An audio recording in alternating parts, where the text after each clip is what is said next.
This edition of Radio Stone Update is brought to you by TAB Surfaces, celebrating 25-plus years of producing premium natural stone and TAB Quartz, the high-density slabs with TAB's proprietary high-gloss luster technology.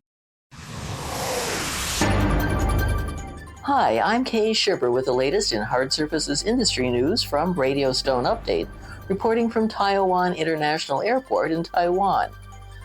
Emerson Schwarzkopf, editor and publisher of Stone Update magazine and Hard Surface Report, and I spent the past week in China, and I'll have some observations from our trip after these news items.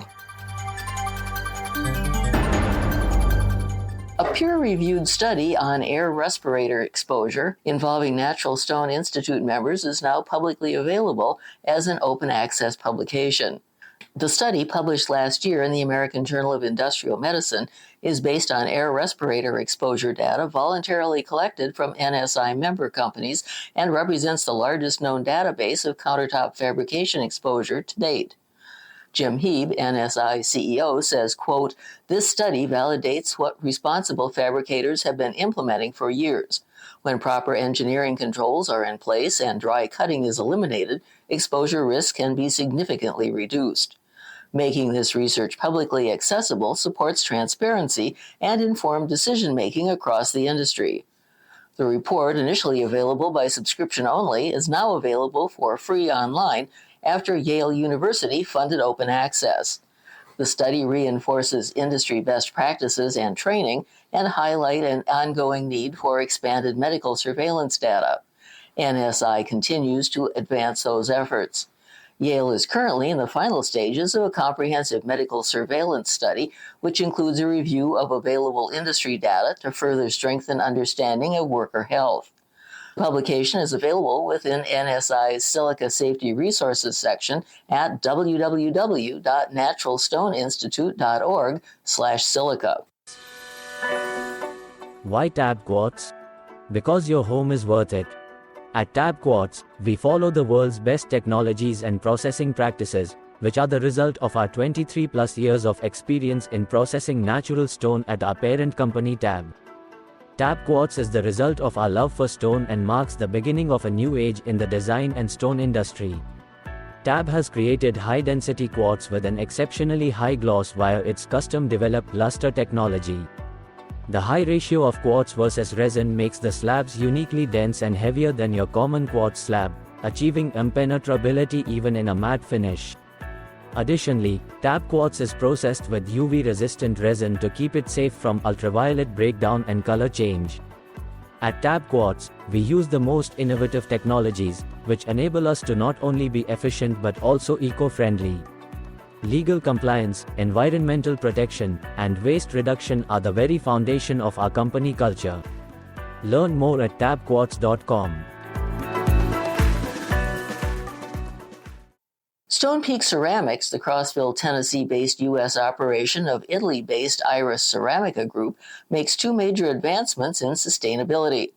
The company published product-specific environmental product declarations, EPDs, across its entire U.S. manufactured portfolio and reduced a comprehensive health product declaration, HPD, for its full product range.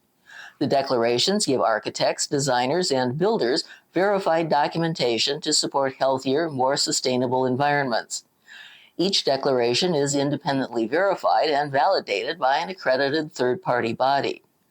Hector Neves, Executive Vice President of Stonepeak Ceramics, says achieving product-specific EPDs across the company's entire U.S. portfolio is a meaningful advancement in its sustainability journey.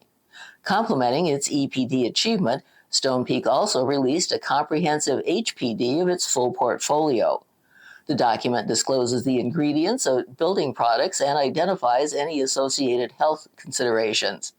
The HPD supports safer material selection for architects, designers, builders, and owners striving to meet project requirements, sustainability certifications, and broader wellness goals.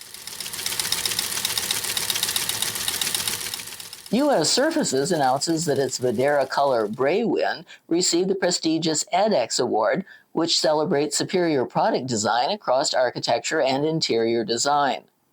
Bray Wind puts a Texas interpretation on the timeless beauty of Taj Mahal quartzite while delivering the performance of a man-made product. Nicknamed the silence between seasons, Bray Wind draws inspiration from the rolling hills of the Palouse, landscape shaped gradually by wind, light, and repetition rather than force. That's translated into a two-tone canvas with gentle veining that mimics sunlight settling across open terrain. Bray Wind features a soft beige foundation accented by nuanced taut veining, responding to the industry's shift toward warmer, more organic interiors. Quote, receiving an ADEX award validates our commitment to creating quartz surfaces that honor nature's rhythm while meeting the functional needs of contemporary interiors, end quote, says Ed Rogers, Executive Vice President of Austin, Texas-based U.S. Surfaces. ADEX Awards, Awards for Design Excellence, are sponsored by Design Journal and have been given out since 1995 to honor excellence in the furnishings, building materials, interior design, and architectural industries.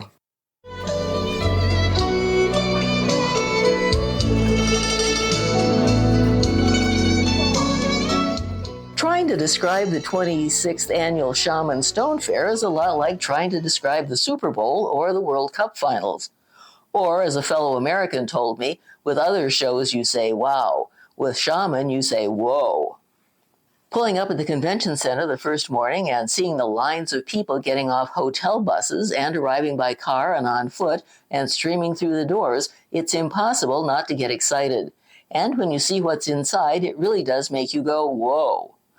Just the numbers are daunting. More than 2 million square feet, 24 halls, exhibitors from 122 countries and regions, and most importantly, 154,000 plus people, all tied to one industry. Whether they're suppliers, distributors, or fabricators, they're all involved with hard surfaces. Whether it's blocks, slabs, man-made stone, landscape stone, software and measuring equipment, machinery and tools, or chemicals and care products you're looking for, it's highly likely there's someone who can meet your needs. Or, as another American who stopped by the booth said, he wanted to put a face on people he's buying from. And since he was making such an investment in time and money, he also visited suppliers he works with in Vietnam and Korea. The first day of the show was a busy one for us, as Emerson Schwarzkopf gave a presentation on the U.S. stone market, and the day ended with a banquet for exhibitors featuring great Chinese food and an entertainment program featuring a mix of old and new Chinese culture. 2 robots were the stars of the evening, dancing with a crew of professional dancers to a Michael Jackson number. Over the next 2 days, we spent an incredible amount of time walking and visiting with exhibitors. Not surprisingly, an Indian stone supplier isn't happy with the current tariff situation, and a job he's supplying that's ground to a halt in Washington, D.C. And a Chinese equipment manufacturer would like to open a U.S. site, but again, there's that political uncertainty.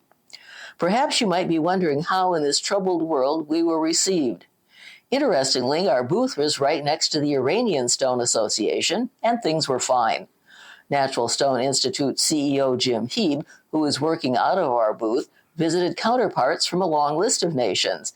As I said, the focus of the Xiamen Stone Fair is stone, not politics. Following the show, Emerson and I joined a study tour by the Chinese Material Stone Association.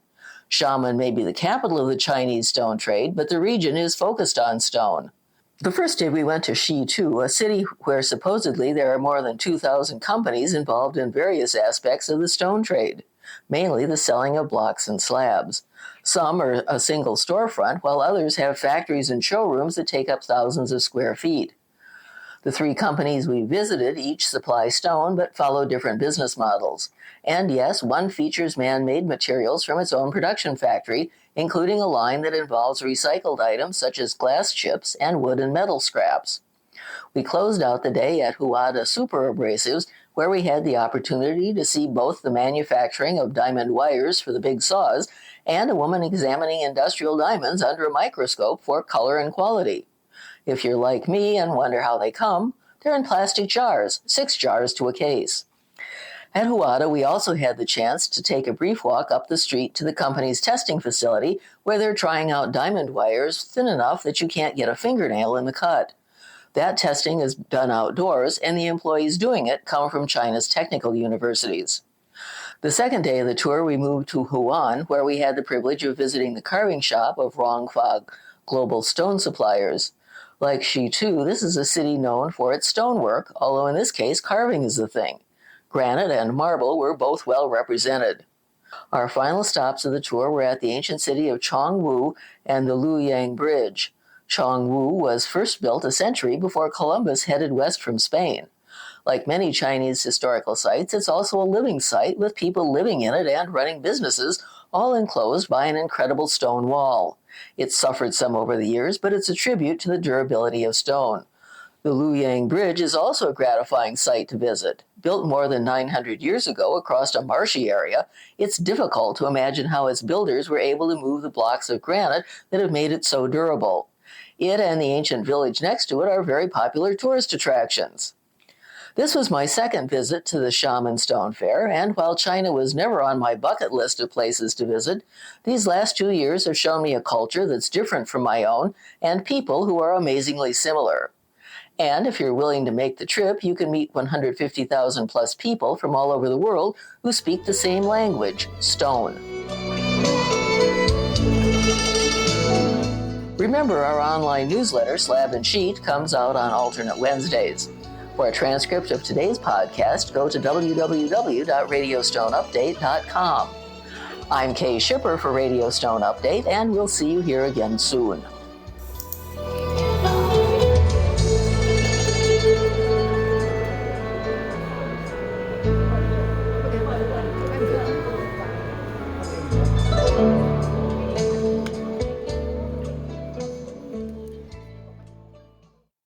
This edition of Radio Stone Update has been brought to you by TAB Surfaces, celebrating 25-plus years of producing premium natural stone and TAB Quartz, the high-density slabs with TAB's proprietary high-gloss luster technology.